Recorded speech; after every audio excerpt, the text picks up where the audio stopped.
Frost trouble? Here's how to fight back. Frost can sneak in overnight and leave your garden looking like a scene from a disaster movie. Limp leaves, blackened stemmed, mushy growth.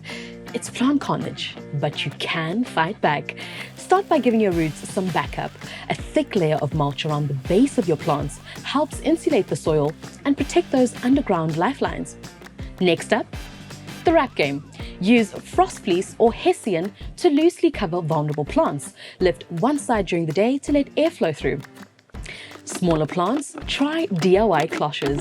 Cut the bottom of a large plastic bottle and pop it over your plant like a mini greenhouse. It'll trap the warmth and still let air circulation through the top. Move potted plants into sheltered spots and raise them slightly to avoid waterlogging. Even placing them near a sunny wall can work wonders. When it comes to watering, timing matters. Mornings are the best. It gives roots time to absorb moisture before the cold hits. Wet soil overnight is a recipe for root rot. If the frost has already struck, hold off on any pruning.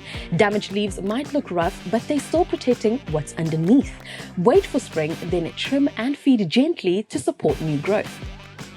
Stay one step ahead of the frost and stock up on winter essentials at a GCA garden centre. Visit lifeasagarden.co.za to find one near you.